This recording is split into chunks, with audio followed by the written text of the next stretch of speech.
Estamos muito felizes porque estamos aqui reunidos na terceira campal do Recanto Vida na Serra, que é o nosso centro de vida saudável. E estamos assim felizes também porque estamos vendo rostinhos novos, pessoas novas aqui na campal. E estamos aqui juntos para estudarmos a palavra do Senhor, para nos consagrar ao Senhor. E vocês foram convidados a fazer parte desse momento conosco, de estudo, de consagração, de oração, de preparação para a crise final. E nós convidamos a todos a orarmos agora ao Senhor para que Ele possa nos iluminar a mente para compartilharmos juntos a palavra do Senhor. Vamos orar? Santo e eterno Deus, que habita nas alturas dos céus, nosso bondoso e amado Pai Celestial, muito te agradecemos, Senhor, pelo seu cuidado por nós, por sua bondade, por sua misericórdia, porque o Senhor nos ama com infinito amor. E o Senhor trouxe a cada um que aqui está em paz e segurança para ouvir a tua palavra, para louvar e bendizer o teu santo nome. Muito obrigado, Pai, por esse sábado feliz que aqui estamos passando, na companhia dos nossos queridos irmãos, porque sabemos que muito em breve estaremos todos juntos contigo, Senhor, no dia da tua breve volta, onde o Senhor vai reunir uma grande multidão de remidos para passar a eternidade contigo. Ó Pai querido, nós pedimos agora a iluminação do teu Santo Espírito, para que possamos compartilhar a tua santa palavra, a sua vontade, o que o Senhor deixou escrito para o nosso preparo individual.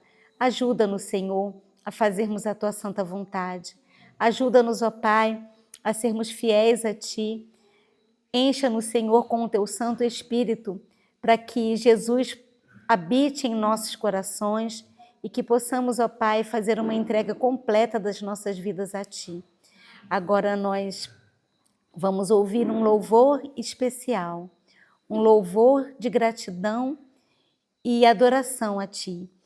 Que tudo que nós fizermos seja para honrar e te glorificar. Te agradecemos essas bênçãos no doce e maravilhoso nome de Jesus. Amém, Pai. Hoje vai ser uma mensagem diferente, né? À luz de velas. Eu vou compartilhar com vocês alguns textos. Nós estamos, assim, num momento muito solene do nosso tempo, na história dessa terra. Um momento em que estamos realmente vivendo os últimos dias desse mundo. E Deus pede um preparo muito necessário para momentos que ainda estão diante de nós. Então, a proposta dessa campal, o título é Guarda. A que horas estamos da noite? Estudar os últimos eventos da profecia. Nós vamos estudar temas assim extremamente importantes, como sacudidura, chuva serôdia, selamento, 144.000, toda a preparação para a crise final, reavivamento e reforma, que é o que a gente vai estudar agora, que é a consagração. Vamos estudar sobre o tempo de angústia prévia, o tempo de angústia de Jacó, o alto clamor. Então, são as pragas, né, que vão cair sobre a terra. Então, são temas muito, mas muito importantes para nós.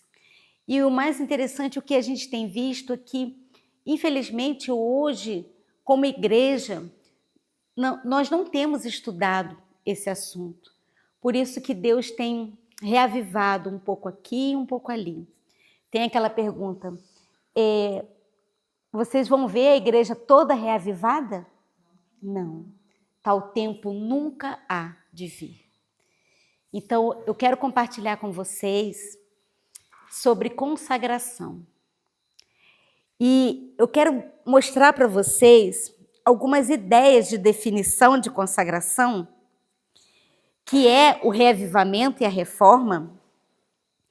E eu queria que vocês também dessem umas ideias do que o que é consagração? Porque ser religioso não é ser reavivado. Religiosidade não é reavivamento. A gente vai entender o que é reavivamento, o que é reforma. Então, queridos, esse reavivamento só existe quando nós nos consagramos ao Senhor. Então, eu vou dar algumas definições e vocês vão me ajudar com outras. Consagração. Vou dar aqui um exemplo para vocês. Consagração que Deus requer de nós é intimidade. Concordo? Intimidade com Deus. Companheirismo. Conhecimento. A palavra do Senhor fala, a vida eterna é esta, que te conheçam a ti só como o único Deus verdadeiro e a Jesus Cristo a quem enviaste. João 17,3, né? Então, é comunhão. Consagração é o quê? Priorizar estar com Deus. Alguém pode me definir mais uma palavrinha, uma única palavrinha, o que significa consagração? Como? Eu considero que consagração é andar com o sagrado. Andar com Deus, né? Consagrando, isso. Que mais? Mais alguém? Santificação. Eu acredito também que a consagração tem muito a ver com a entrega. Entrega. Do coração, das forças e de todo o seu Senhor. Sim, está aqui na minha listinha, irmã, a entrega. Que mais? Permanência. Permanência, dedicação, fé. Oi? Perseverança. Vocês estão falando toda a minha lista aqui. Quem mais? Submissão. Renúncia. Intimidade. Proximidade. Filiação. Porque quando a gente fala pai, ele é nosso pai. Isso mostra o quê? Intimidade, é filiação. Né? Conhecer. Confiar nele principalmente. Então, queridos, Deus pede de nós essa consagração, essa proximidade dele. Eu vou ler aqui um texto que fala assim, Mensagens Escolhidas, volume 1, 121. Um reavivamento da verdadeira piedade entre nós.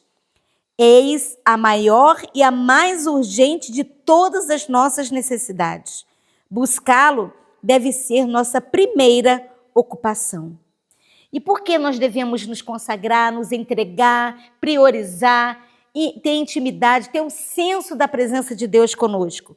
Porque Eventos Finais 1:32 fala, o fim do tempo da graça virá, repentina e inesperadamente, quando menos se espera. Mas podemos ter hoje um registro limpo no céu e saber que Deus nos aceita.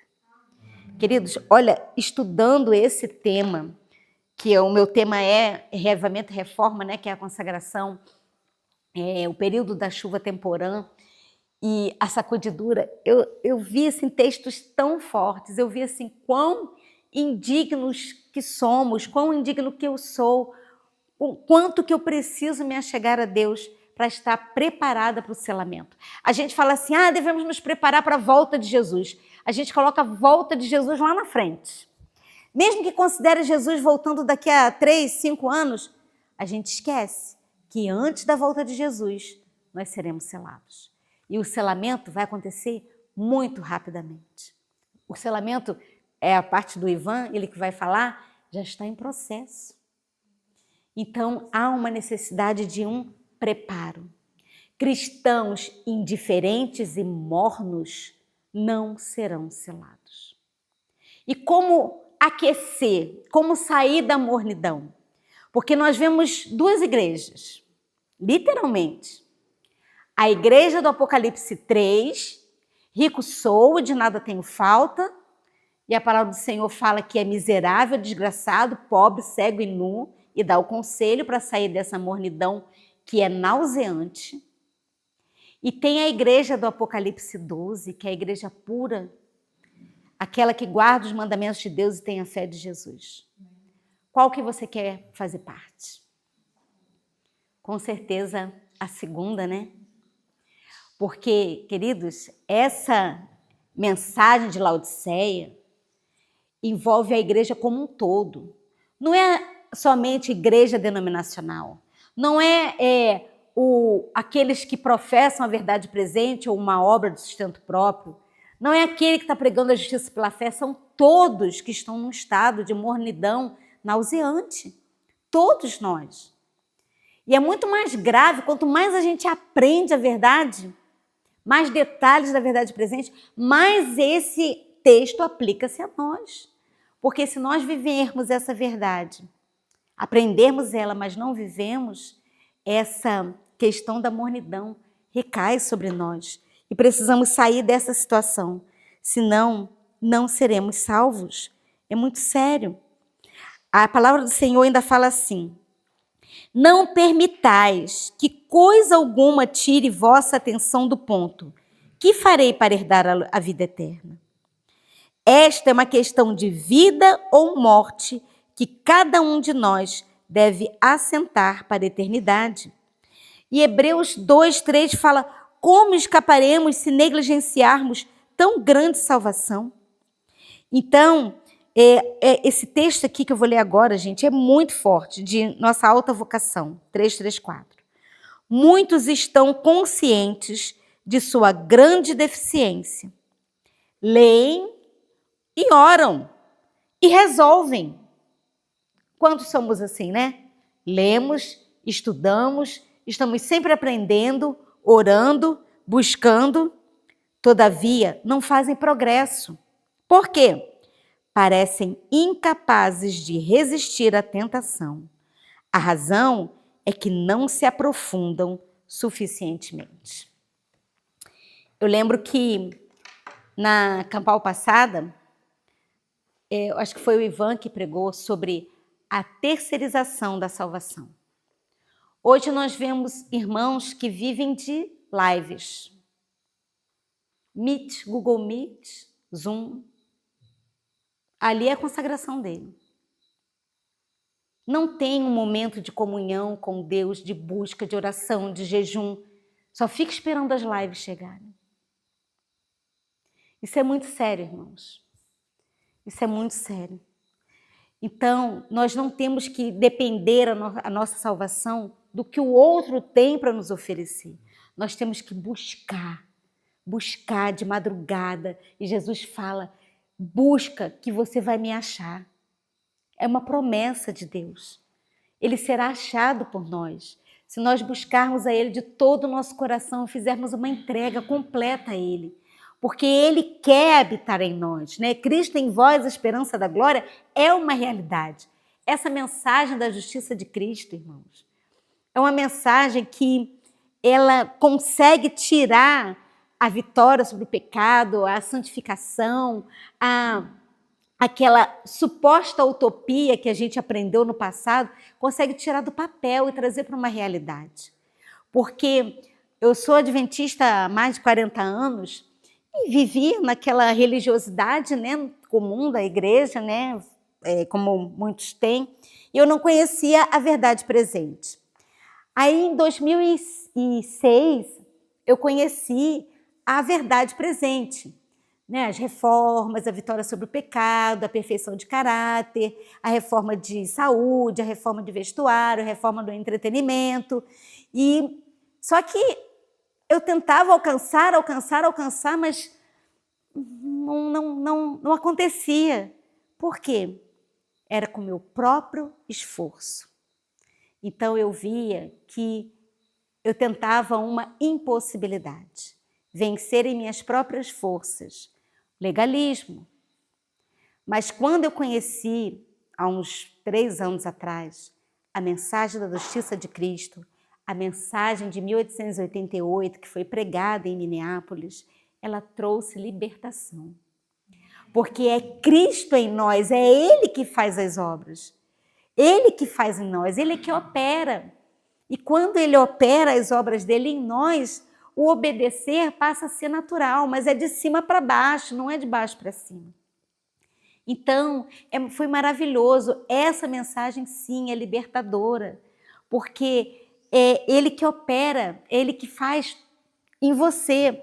Claro que aquele que é salvo, aquele que está vivenciando essa justiça de Cristo, ele vai ter as obras de Deus nele e ele vai operar as obras, porque os justos vão mostrar as obras da justiça de Cristo. É claro, mas tem todos os detalhes que Deus quer nos mostrar a respeito dessa justiça que eu quero compartilhar com vocês. Vamos ver como vai ser essa questão do reavivamento e reforma. Olha só, a nossa salvação depende do conhecimento da verdade contida nas Escrituras. E às vezes nós negligenciamos o estudo das Escrituras. E a nossa salvação depende dessas verdades. Ah, mas eu não estou com vontade de ler a palavra. Essa semana eu vi uma pregadora falando uma coisa muito interessante. Não quer ler? Leia assim mesmo. Leia andando. Ah, estou com sono. Levanta, anda, fica lendo a palavra, anda para lá e para cá, fala em voz alta. Leia. Não está com vontade de orar? Fica de joelho no chão. Até Deus trazer a vontade, você vai sentir vontade de orar. Então, Deus não vai fazer esse esforço. O nosso esforço é para permitir que Deus faça em nós a obra dele. O nosso esforço é a entrega da vontade. O nosso esforço não é para parar de pecar, que a gente vai tentar o impossível. O nosso esforço é para fazer a entrega. Ele não vai forçar você a ler, a orar, a jejuar, a buscar. Essa é a parte que nos cabe. Senhor, eu quero. Aí ele opera e você vai e faz. Aí você ora e você busca e você entrega. Ele não vai te forçar a ler a Bíblia. Então você tem que tomar a decisão. Eu vou ler a palavra do Senhor. Então vocês estão vendo que existe a nossa parte. Por isso que eu não entendia o que é o esforço humano aliado ao poder de Deus. O esforço humano é para quê? O esforço para se entregar, para se submeter, para dar a vontade. Senhor, toma a minha vontade, toma a minha vida. Esse é o nosso esforço. Então, aqui fala, né? Que a nossa salvação depende, deixa eu voltar aqui, do conhecimento da verdade contida nas Escrituras. E a vida eterna é essa, que te conheçam a ti só como o único Deus verdadeiro, Jesus Cristo, a quem enviaste. Então, queridos, consagração é reavivamento. Mas lembre-se de que para alcançar a vitória, Cristo precisa habitar nele e ele em Cristo. E somente mediante união pessoal com Cristo, por comunhão com ele, olha só o que fala o lar adventista, diariamente e a toda hora. Não pode a gente ter, olha só, detalhe, consagração não é você acordar de manhã, orar, ler a Bíblia e sair para o trabalho, e esquecer de Jesus durante o dia, e chega de noite, Senhor, perdoa todos os pecados que eu cometi à noite, lê a palavra e dorme. Isso não é consagração. Não é, queridos. Isso não é reavivamento. É diária, é a toda hora, a todo minuto. E só assim vamos poder produzir frutos do Espírito Santo. Quando se torna um hábito da alma conversar com Deus, o poder do maligno é quebrado, pois Satanás não pode habitar perto da alma que se aproxima de Deus. Amém. Isso está na Review, de 3 de dezembro de 1889. Então, queridos, quando é o hábito de falar com Deus o tempo todo. Ah, mas eu não consigo, eu estou no trabalho, eu não consigo ajoelhar e orar. Mas você está com pensamento em Deus. Senhor, eu devo fazer isso? Olha, eu vou tomar essa decisão. O senhor vai comigo? É conversar com ele, é como um amigo. Por isso que na definição de consagração tem lá companheirismo, amizade, né, comunhão. É o tempo todo estar com Ele, falando com Ele. É pensar nele, é pensar na palavra. Isso tem que ser, o que ela fala?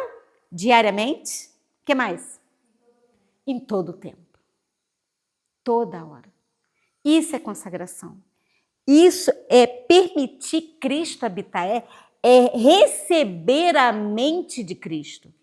Porque se nós não recebermos a mente de Cristo, a gente vai continuar com a mente carnal. E a mente carnal vai entender as coisas celestiais, vai discernir a ponto de receber essa salvação? Não. A mente carnal é inimiga de Deus.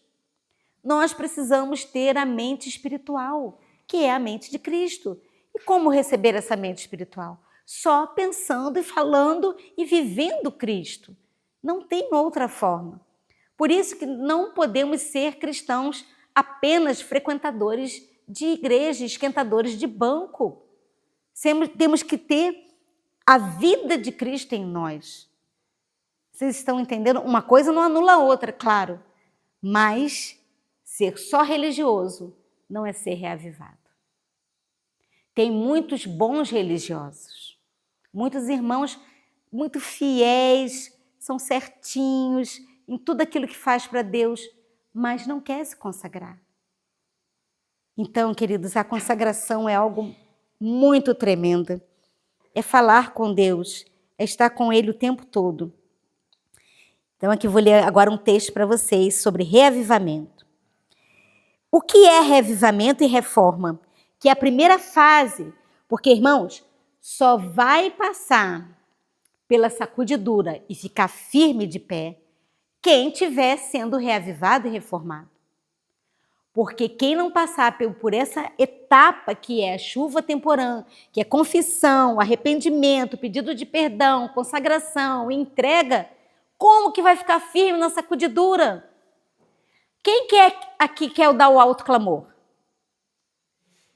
Quem quer receber o pleno poder da chuva serôdia? Amém. Só os reavivados e reformados receberão. Quem quer receber o selo do Deus vivo? Amém. Só quem estiver buscando, sendo reavivado, se consagrando. Vejam bem, tem de ter lugar um reavivamento e reforma sob ministração do Espírito Santo. Reavivamento e reforma são duas coisas diferentes. Reavivamento significa a renovação da vida espiritual, um avivamento das faculdades da mente e do coração, uma ressurreição da morte espiritual. Estávamos mortos. E a reforma significa o quê? Reorganização, mudança de ideias e teorias, hábitos e práticas. A reforma não produzirá bons frutos da justiça, a menos que esteja ligada a um reavivamento do Espírito. Reavivamento e reforma devem fazer a obra que lhes é destinada, e para fazerem essa obra têm de se unir. Review de 25 de fevereiro de 1902. Queridos, reforma sem reavivamento é legalismo. É só forma. Adianta eu botar uma roupinha longa, eu comer 100% vegetariano estrito. Adianta eu comer 0 glúten, se eu não tiver o coração transformado? É só forma. Mas quando Deus transforma o coração, Ele renova a nossa vida e faz uma obra completa no nosso coração, essas reformas vão ser naturais. Porque tem pessoas falando assim, eu não consigo parar de comer certas coisas, eu não consigo parar de comer isso, eu não consigo. Queridos, não vai parar nunca. Não tem como. Porque o nosso coração é inclinado a fazer o que é errado. Você está tentando fazer reforma de saúde por conta própria, mas quando a justiça de Cristo cai em você e Jesus habita em você, o comer o correto, vai ser natural. Você não vai querer desagradar a Deus, você não vai querer poluir o teu corpo, que é o templo do Espírito Santo. O segredo da vitória é a justiça de Cristo. Não tem outra forma de vencer o pecado, de vencer as tentações, de vencer os maus hábitos. Não tem. Então, não pensa que eu vou me reformar para Deus se agradar de mim. Deus não está preocupado com isso. Ele está preocupado com a sua entrega, com o seu coração. Porque Ele sabe que o dia que nós nos entregarmos completamente a Ele, a nossa vontade, o exterior, tudo vai ser mudado. Ele vê esse esforço, né, de querer, né, o desejo de mudar, e ele vai e opera, né? Olha, a vontade refinada, santificada, encontrará seu mais elevado deleite em fazer o seu serviço. Quando conhecemos a Deus como nos é dado o privilégio de o conhecer, nossa vida será de contínua obediência. Então, como que a gente conhece a Deus? Ou como que a gente obedece a Deus? Conhecendo. Primeiro precisa essa comunhão, essa entrega. A obediência será natural. Vocês estão entendendo? Mediante o apreço do caráter de Cristo, por meio da comunhão com Deus, o pecado se nos tornará aborrecível. É isso que nós temos que pedir ao Senhor, que nos dê ódio ao pecado. A gente precisa odiar o pecado. Vocês lembram que Jesus, ele foi ungido com óleo de alegria, lá fala em Hebreus, porque ele odiava a iniquidade e amava a justiça. Nós precisamos ter esse ódio pelo pecado e amar a justiça, que é o correto, que é aquilo que é a vontade do Senhor.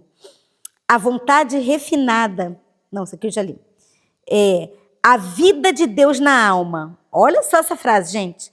A vida de Deus na alma, eis a única esperança do homem. Nós não temos esperança nessa vida, a não ser a vida de Deus em nós. Então, se nós nos acomodarmos com esse cristianismo mesquinho que nós vivemos, de cumpre seus compromissos, todo sábado volta para casa a mesma coisa como era sempre. Essa religiosidade sem consagração não vai resolver a nossa vida. A vida de Deus em nós é a única solução para nós. Nós não precisamos de um formalismo seco. Todos quantos desejam que seja o seu nome conservado no livro da vida, devem agora, nos poucos dias da graça que restam, afligir a alma diante de Deus em tristeza pelo pecado, em arrependimento verdadeiro. Deve haver um profundo exame do coração e fé. Que tremendo. Quando estivermos diariamente sob o controle do Espírito de Deus, seremos os observadores dos mandamentos de Deus. Vocês estão vendo que não tem como a gente guardar os mandamentos por nós mesmos, por esforço próprio. A irmã White fala que nós estamos tentando o impossível. Mas quando o Espírito Santo domina a nossa mente, o nosso coração, aí sim é possível obedecer a todos os mandamentos do Senhor. Isso está no Cuidado de Deus 316. O Espírito Santo é que opera as reformas em nós. É Ele quem muda o nosso falar, o nosso pensar, o nosso andar, o nosso comer e o nosso vestir. É Ele que faz essa mudança. O nosso esforço é para não impedir Jesus de fazer a obra que Ele quer fazer em nós. Aquilo que era objetável no caráter é purificado da alma, quando a gente permite, né? Por amor de Jesus, todo egoísmo é expulso, toda inveja, toda palavra iníqua é desarraigada e efetua-se uma transformação radical no coração. Essa é a obra que Ele quer fazer em nós, se nós assim permitirmos. Olha só esse texto. Temperamento santo e emoções santificadas passam a ser os frutos produzidos na árvore cristã. Ocorre uma transformação completa. Esta é a obra a ser feita. O Espírito Santo toma posse da sua mente, do seu espírito, do seu coração e do seu caráter. Amém. Deus seja louvado. Então, queridos, esse revivamento e reforma que Deus quer fazer em nós, vocês entenderam, né, que é algo tremendo que Ele quer fazer, se nós assim permitirmos, né? E é uma obra real, operada pelo Espírito Santo no caráter. Em Colossenses 1, 26 e 27, é isso que a gente fala, né? O mistério que esteve oculto desde todos os séculos e em todas as gerações e que agora foi manifesto aos seus santos, que é Cristo em vós, esperança da glória. A justiça de Cristo não é uma capa para encobrir pecados não confessados e não abandonados. É um princípio de vida que transforma o caráter e rege a conduta. E é o caráter e não ter o nome nos livros da igreja que vos torna cristãos. Muito claro. Olhando para o alto, página 28. O que torna vocês, eu, cada um de nós, cristãos? É o caráter. Ter o nome escrito no livro da igreja não é cristianismo. Vocês estão entendendo que é uma coisa muito mais profunda? Romanos 8:1. Portanto, agora nenhuma condenação há para os que estão em Cristo Jesus, que não andam segundo a carne, mas segundo o Espírito, que não têm a mente carnal, mas têm a mente espiritual, que é a mente de Cristo. E quando que nós estamos em Cristo? A morte do eu. Enquanto o eu estiver em nós, Cristo não pode ocupar um trono que já está ocupado, um coração já ocupado. Enquanto eu reinar, a mente carnal vai atuar. Mas quando eu for mortificado, porque o objetivo da justiça de Cristo é lançar a glória do homem no pó. E quando a glória do homem for para o pó e Jesus habitar o nosso coração, é Ele que reina, não só o eu. Então, o temperamento irritado, a inveja, o ciúme, a contenda, a maledicência, tudo isso vai ser banido do nosso ser. Então, queridos, justiça é santidade, é semelhança com Deus. A justiça de Deus se acha concretizada em Cristo e recebemos a justiça recebendo a Ele. Não é por meio de penosas lutas ou fatigante lida, nem de dádivas ou sacrifícios que alcançamos a justiça de Cristo. Olha só que interessante. Ela, porém, é gratuitamente dada a toda alma que tem o quê? Fome e sede de justiça. Vocês lembram das bem-aventuranças? Bem-aventurados os que têm fome e sede de justiça, porque serão quê? Saciados ou fartos, estarão fartos. Então, gente, e que fome e sede de justiça é essa? Não é a justiça do mundo, não é a justiça humana, é a justiça de Cristo. Então, nós precisamos ter fome e sede da justiça de Cristo. Pedir todos os dias isso, para que Jesus esteja sempre conosco, porque Ele está em cada um de nós. Ele só sai no momento que a gente expulsa, porque Ele está em nós. Vós, todos os que tendes sede, vinde às águas, e os que não têm de dinheiro, vinde comprar e comei. Como que a gente pode comprar sem dinheiro? Qual é a única coisa que a gente pode comprar sem dinheiro? A justiça de Cristo. A sua justiça, que de mim procede, diz o Senhor. Este será o nome com que o nomearão, Senhor, justiça nossa. Isaías 55:1 e Jeremias 23:6. E aqui fala também em Testemunhos para a Igreja, volume 1, fala assim: é necessária uma reforma entre o povo de Deus, mas essa deve começar a sua obra purificadora entre os ministros.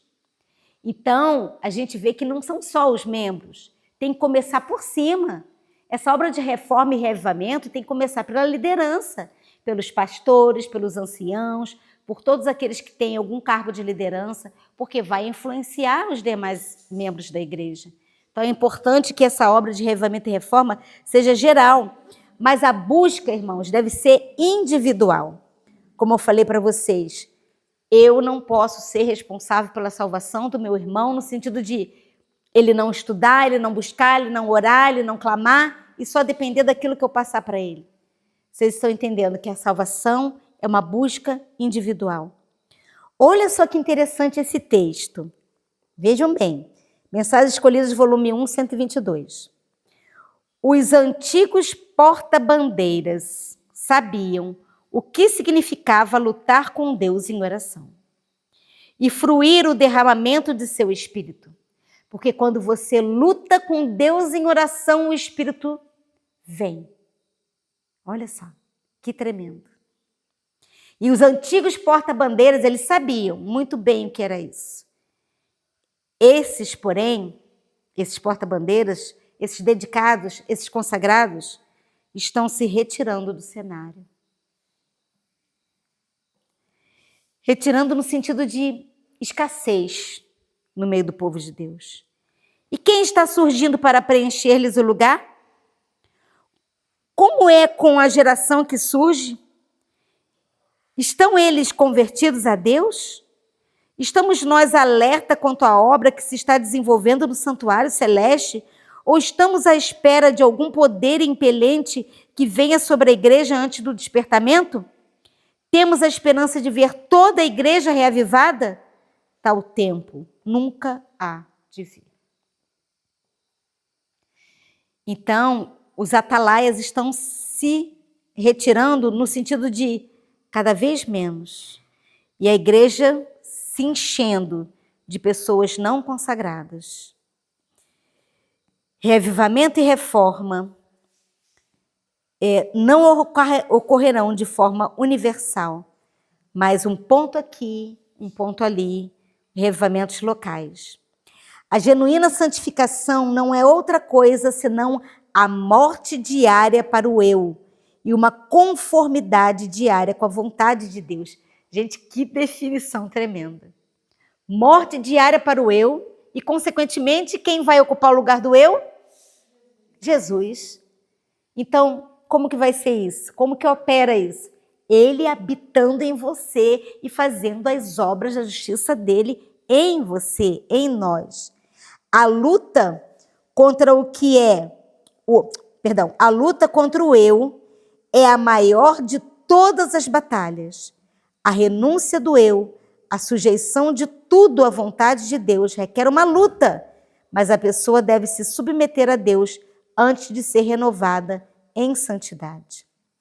Então, queridos, qual é o meu esforço? Toda confiança própria é vã. Unicamente ligando-se a Jesus pela fé é que o pecador se torna um filho de Deus. Fervorosamente busquei o perdão dos meus pecados e esforcei-me, olha só o que a irmã White fala, e esforcei-me para me entregar inteiramente ao Senhor. Testemunhos 1, página 17. Então, qual é o meu esforço? Entrega. Submissão. Tremendo. Muitas vezes teremos que prostrar-nos e chorar aos pés de Jesus por causa de nossas faltas e erros. Mas não nos devemos desanimar. Mesmo quando somos vencidos pelo inimigo, não somos repelidos, nem abandonados ou rejeitados por Deus.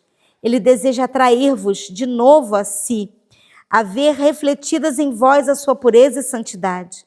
E se tão somente vos renderdes a Ele, aquele que em vós começou a boa obra, há de continuar até o dia de Jesus Cristo. Orai com mais fervor e mais plenamente. Amém. Então, se nós cairmos, não devemos desesperar. Orai com mais fervor e crede, estava aqui apagadinho, crede mais plenamente. Então, gente, a gente precisa entender que é Deus que faz essa obra em nós. Olha, Isaías 26:12 fala: Senhor, tu nos darás a paz, porque tu é o que fizeste em nós todas as nossas obras. Alguém tem obra própria? As obras que ele faz em nós são as obras de justiça de Deus. Mas o justo tem obra, não tem? Tem. Mas não é justiça própria. É Deus fazendo. Então, como que... Assim, eu falo assim, como é que eu posso dizer? Nós somos salvos pela graça, somos salvos pela fé. Mas como que o salvo vive? Como que aquele que recebe a graça de Cristo vive? Em conformidade com a vontade de Deus. Só que isso não é forçado, é natural. Por quê? Como em tudo que vocês falaram, comunhão, companheirismo, amizade, intimidade, entrega, compromisso. Todas aquelas frases, as palavras que vocês falaram. Estar com Ele, viver para Ele. Em Cristo, por isso que Paulo fala, em Cristo vivemos, nos movemos e existimos. Ele é a essência da nossa vida. Sem Ele nós não respiramos. Porque se nós deixarmos de pensar em Cristo em um só momento, nós somos tentados a nos desviar dele. Isso é muito sério. Isaías 60:21 fala: e todos os do teu povo serão justos, para sempre herdarão a terra, serão renovos por mim plantados. Olha o que Deus fala. Obra das minhas mãos, para que eu seja glorificado. Então, até para que ele seja glorificado em nós, é ele que planta, é ele que faz, é ele que molda, é ele que é o olheiro, é ele que é o jardineiro, é ele que faz tudo. Ó, lava o teu coração da maldade, ó Jerusalém, para que seja salvo. Até quando permanecerão em ti teus vãos pensamentos? Jeremias 4:14. E assim todo Israel será salvo. Romanos 11, 26, 27. Como está escrito: de Sião virá o libertador e desviará de Jacó as impiedades. Esta é a minha aliança com eles, quando eu tirar os seus pecados. Amém. É obra dele, é ele que faz. Agora eu vou falar um texto que parece que é contraditório com isso que eu li. Vamos ver. A expulsão do pecado é o ato da própria alma. Como é que agora eu li que é Deus que tira o pecado e agora é o ato da própria alma? Vamos ver. Na verdade, não possuímos capacidade de livrar-nos do controle de Satanás. Mas quando desejamos ser libertos do pecado e na nossa grande necessidade clamamos por um poder fora de nós e a nós superior, as faculdades da alma são revestidas da divina energia do Espírito Santo e obedecem aos ditames da vontade no cumprir o querer de Deus. Amém. Por isso que é da própria alma, por quê? Aquilo que a gente já falou, a entrega. Quando eu me submeto, eu faço a minha parte, né? Que é a entrega. Antes dos juízos finais de Deus caírem sobre a terra, haverá entre o povo do Senhor tal avivamento da primitiva piedade que não fora testemunhado desde os tempos apostólicos. O Espírito e o poder de Deus serão derramados sobre os seus filhos. Mas olha só, há um alerta para nós. Há na igreja pessoas não convertidas e que não se unirão em fervorosos e prevalecentes orações. Olha só que interessante. Ela diz que são convertidos os que fazem perseverantes e insistentes orações. Então, se nós não orarmos, não buscarmos, esses são os cristãos mornos, não convertidos. Precisamos orar mais e falar menos. Abundante é a iniquidade e o povo deve ser ensinado a não se satisfazer com uma forma de piedade sem o Espírito e o poder. Se intentarmos esquadrinhar o próprio coração, afastando nossos pecados, corrigindo nossas más tendências, nossa alma não se encherá em vaidade. Desconfiaremos de nós mesmos, possuindo permanente senso de que a nossa suficiência é de Deus. Então, nós dependemos de Deus para tudo. Ninguém será desculpado pela exibição de temperamento incontrolável. Milhares perderão o céu por falta de autocontrole. Está em Sinais dos Tempos, de 17 de dezembro de 1885. E quantas vezes a gente perde o controle? Eu vou ler um texto, não sei se é aqui ou no notebook, que ela fala que aquele que se irrita e perde o controle não tem o Espírito de Cristo nele. Eu fiquei muito chocada quando eu vi esse texto, porque quantas vezes a gente perde o controle por detalhes, perde o controle com o esposo, com os filhos, com o irmão, com o amigo, com os pais. A gente fala a palavra áspera e ela fala com todas as letras. Eu acho que está aqui. Que quem tem um espírito impaciente e fala palavras ríspidas e fala de forma impetuosa, com irritação, não tem o Espírito de Cristo. Mas o pior, ela fala, tem o espírito de Satanás nele. Ai, é terrível. É a raiz de todos os males, né? O orgulho, o egoísmo, né? Que impera em nós. Em Cristo, há graça suficiente para superar todos os nossos maus traços de caráter e a força é encontrada somente nele. Não podemos ficar irritados e impacientes e ainda sermos cristãos.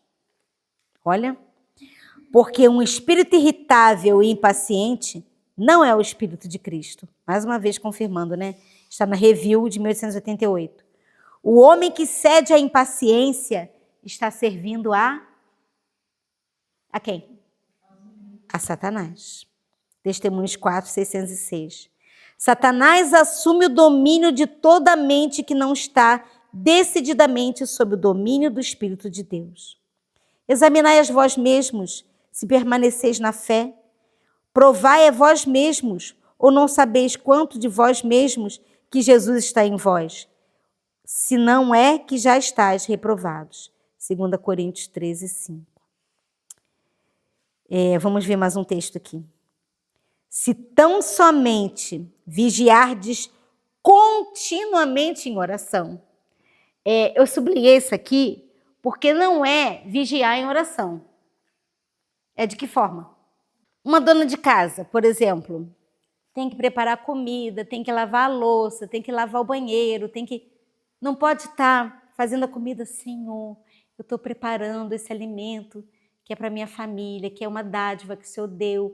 Aí agradece e fala com ele e fala, Senhor, agora eu vou lavar essa louça. Então, assim, você tem que estar sempre pensando nele, sempre orando. Então, por isso que fala orar é sem cessar, é uma constante espírito de oração.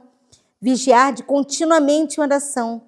E se fizer de tudo como se vos achasseis na imediata presença de Deus, isso também é consagração, gente? É ter o senso da presença de Deus o tempo todo. Sereis guardados de cair em tentação e podereis esperar conservar-vos puros, irrepreensíveis e incontaminados até o fim. Gente, o segredo da vitória. Qual é o segredo da vitória? De ficar incontaminados, puros até o fim, para sermos selados. Constante oração, constante consagração. Aí você vai estar livre dos poderes da tentação. Mas você dirá, como eu vou saber que Cristo está no meu coração? Isso está na Review de 1887, de julho. Olha só esse texto. Como eu vou saber se Cristo está no meu coração? Se quando você é criticado ou corrigido em seu caminho e as coisas não saem exatamente como você pensa que deveriam, se você deixar a sua paixão surgir em vez de suportar a correção e ser paciente e bondoso, Cristo não está permanecendo no seu coração. A prova é essa, porque enquanto você está sendo, né, bajulado, acariciado, falado com brandura, todo mundo sabe ser brando. Mas se alguém te ofende, na mesma hora a gente quer o revide. Isso é terrível. Por isso que Tiago 4, de 7 a 10 fala, sujeitai-vos, pois, a Deus. Olha de novo a sujeição. Mas resisti ao diabo, e ele fugirá de vós. Chegai-vos para Deus, e ele se achegará a vós. Limpai as mãos, pecadores, e vós de espírito vacilante. Purificai os corações, humilhai-vos perante o Senhor, e ele vos exaltará. Irmãos, olha, a gente já leu esse texto de Tiago quantas vezes? Inúmeras vezes, né? E a gente não parava para mastigar, para meditar o texto, né? Sujeitai-vos a Deus, resistir ao diabo, ele vai fugir. E quando nos achegamos a ele, ele se achega a nós. As mãos limpas, o coração vacilante vai estar purificado e ele vai nos exaltar. É nesta vida que devemos afastar de nós o pecado pela fé no sangue expiatório de Cristo. Nosso precioso Salvador nos convida a unir a Ele, a ligar a nossa fraqueza à sua força, a nossa ignorância à sua sabedoria e os seus méritos à nossa indignidade. Cumpre-nos, porém, mediante o quê? Confissão, humilhação, arrependimento e fervorosa oração, cumprir as condições estipuladas por Deus em sua promessa para conceder a sua bênção. Só podemos esperar um reavivamento em resposta à oração. Tem como obter reavivamento, que é a transformação da mente, sem oração? Sem consagração? A chuva serôdia. Vocês já ouviram falar que tem muitas pessoas esperando a chuva serôdia transformar o caráter? Vocês acham que é isso? A chuva serôdia vem para transformar o caráter de alguém? Qual é a chuva que está transformando o caráter? É a temporã. Por quê? O que é a chuva temporã? Oi? O preparo, mas ela envolve o quê? Vou dar algum exemplo. Confissão de pecado. O que mais? Arrependimento. Abandono de pecado. Consagração, morte do eu, retirar do meio de nós as contendas. Então, é a chuva temporã que está fazendo essa obra. É essa chuva, né? E não a serôdia, o Ivan vai explicar qual é a função da chuva serôdia. Jó 33, 26 fala assim, Elaine está aí? Orará a Deus, o qual se agradará dele, e verá a sua face com júbilo, e retribuirá ao homem a sua justiça. Olhará para os homens e dirá, pequei e perverti o direito, o que de nada me aproveitou. Porém, Deus livrou a minha alma de ir para a cova, e a minha vida verá a luz. Isso Jó falando. Eis que tudo isso é obra de Deus no homem, 2 a 3 vezes no homem. Isso é obra dele. Ele faz uma vez, ele faz outra vez. Olha que interessante. Para desviar a sua alma da perdição e iluminar com a luz dos viventes. Vença por hoje, negue-se por hoje, vigie e ore por hoje, e obtenha de Deus a vitória por hoje. Amém. Não pode o homem salvar-se sem obediência. Sim ou não? É um fato. Mas suas obras não devem provir de si mesmos. Cristo deve operar nele o querer e o efetuar segundo a sua vontade. Para realizar essa obra, precisamos morrer diariamente para nós mesmos. Por isso que Paulo disse, morro a cada dia. O que tem impedido o reavivamento e a reforma? Divisões e até amargas dissensões que infelicitariam qualquer comunidade mundana são comuns na igreja. Por que há tão pouco esforço para controlar os sentimentos errôneos e reprimir toda palavra que Satanás se possa aproveitar? E com a sua habilidade de serpente para dividir e destruir a igreja, grande prejuízo há em toda dissensão. Engendreiam-se e multiplicam-se incriminações e recriminações. Satanás e seus anjos operam ativamente para obter uma colheita da semente assim semeada. E os mundanos contemplam isso. Cristão falando mal de cristão, um contendendo com o outro. Maledicência. Aí sabe o que os mundanos falam? Zombateiramente. Como esses cristãos se aborrecem uns aos outros? Se isso é religião, não a queremos. E é o mundanismo, é a falta de consagração, a dissensão e a contenda que tem nos prendido a esse mundo hoje. Isso é muito sério. A palavra de Deus é univos, univos. Nós temos que nos unir. Unir como? Em quê? Na verdade. Né? Unir na verdade. E também não é tempo de celebrar. Estamos no tempo de jejuar, orar e clamar. Emocionalismo não é reavivamento. Às vezes a gente pensa, né, que vou reavivar. É emoção, é cantar, é dançar. Não. Tocai a trombeta em Sião. Santificai um jejum, convocai uma assembleia solene, congregai o povo, santificai a congregação. Estou lendo Joel 2, tá, gente? Ajuntai os anciãos, chorem os sacerdotes, ministros do Senhor, entre o alpendre e o altar e digam, poupa a teu povo, ó Senhor. Então nós estamos no tempo de orar, jejuar, consagrar, buscar. É muito sério isso.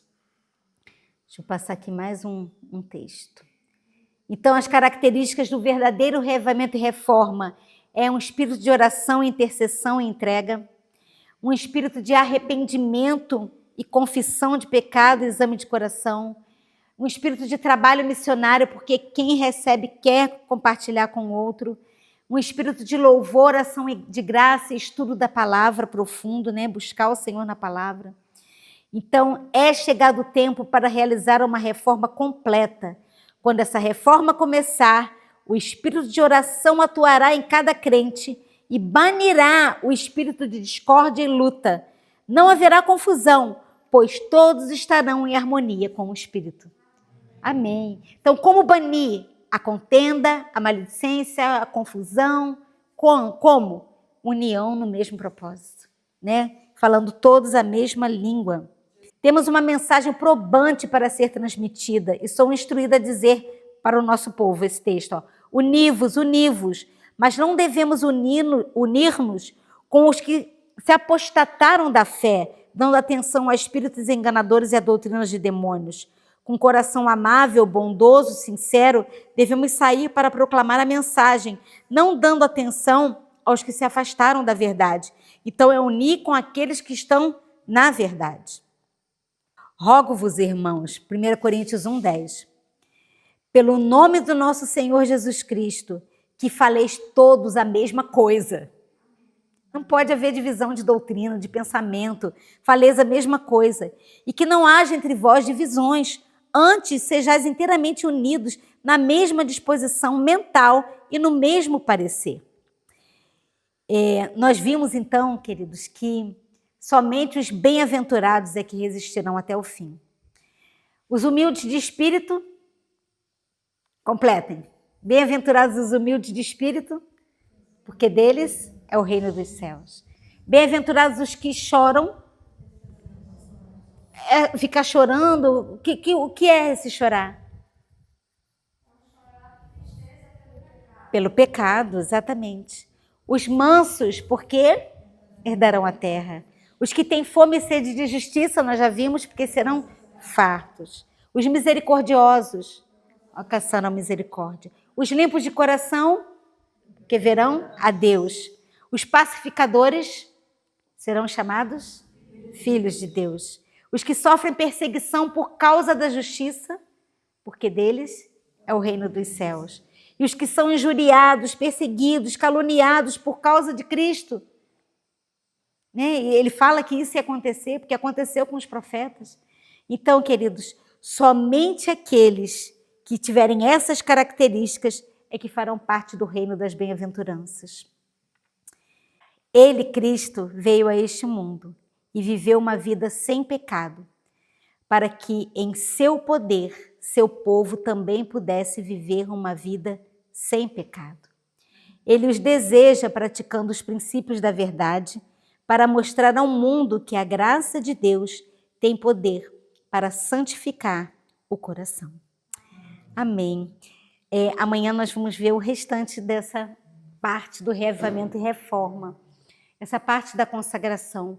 Porque, irmãos, vocês estão compreendendo, e isso é muito importante que vocês saiam daqui hoje, que quem não passar por essa etapa de reavivamento e reforma não vai passar pelas demais etapas que serão necessárias para receber o selamento. Então, somente os consagrados serão selados. Somente os consagrados receberão a chuva serôdia. Somente os consagrados do povo de Deus é que darão o alto clamor e que verão a face de Cristo. Que nós possamos estar entre esses que estão buscando, vivendo e vivenciando essa verdade nas suas próprias vidas, para que logo, logo, quando essa história dessa terra acabar, possamos estar juntos e unidos nessa verdade maravilhosa que chegou até nós. Esse mistério que esteve oculto, que agora é revelado a nós. Cristo em nós, esperança da glória.